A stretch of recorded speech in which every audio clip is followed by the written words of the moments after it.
Ashtu si një vreshtar që kujdeset me përkushtim për vreshtin e tij, Perëndia u kujdes me imtësi për Izraelin, që është vreshti, dhe për Judën, që është hardhia. Megjithatë, ajo hardhi nuk prodhoi fruta të mira. Kjo shëmbulltyr do të thotë se Perëndia, sipas premtimit të tij, e nxori Izraelin nga Egjipti dhe u dha tokën e Kananit si trashëgimi, duke dëshiruar që ata të jetonin sipas fjalës së tij, por ata nuk e bën këtë. Vargu 7 thot se ndonse fruti që duhet të prodhonte kjo hardhi ishte ndershmëri dhe drejtësi, fruti që ata prodhuan në të vërtet ishte shtypja dhe ulërima e të pafuqishmëve. Perëndia dha gjithçka që nevojitej që hardhia të prodhonte fruta të mira, por Izraeli nuk ju bind me besnikëri fjalës së Perëndisë. Si rezultat, ashtu si një vreshtar që nuk kujdeset më për vreshtin, Perëndia deklaron se nuk do ta mbrojë më Izraelin. Gjykimi i Perëndisë është ky: lënia e njerëzve në mëkatet e tyre. Të bësh të keqen e të ndihesh në paqe pa asnjë problem do të thotë se gjykimi i Perëndisë ka filluar tashmë.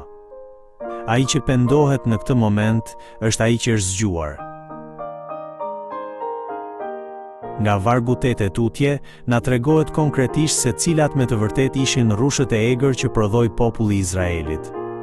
Kjo përshkruan me gjallëri korrupsionin e shoqërisë së Judës në atë kohë. Ata që kishin shtëpi e tokë nuk mjaftoheshin me atë që kishin, por lakmonin më shumë, ndërsa njerëzit jetonin të zhytur në kënaqësi e qejfe, pa pasur as pak interes për atë që bënte Perëndia. Pamja e kohës së Isaisë nuk ndryshon shumë nga realiteti i sotëm. Lakmia për gjëra materiale dhe kërkimi i kënaqësive vazhdojnë të kapin zemrat e njerëzve. Megjithatë, një jetë e tillë kurrë nuk çon në prosperitet, sepse Perëndia do të përul të kryelartët dhe vetëm ai do të lartësohet.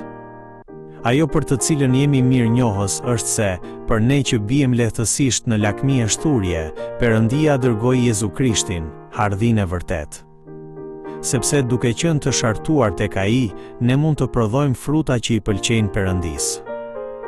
Tani shpresa jon nuk është të bollëku apo kënaqësi të kësaj bote, por të qëndrimit të lidhur me Jezu Krishtin, hardhinë e vërtet.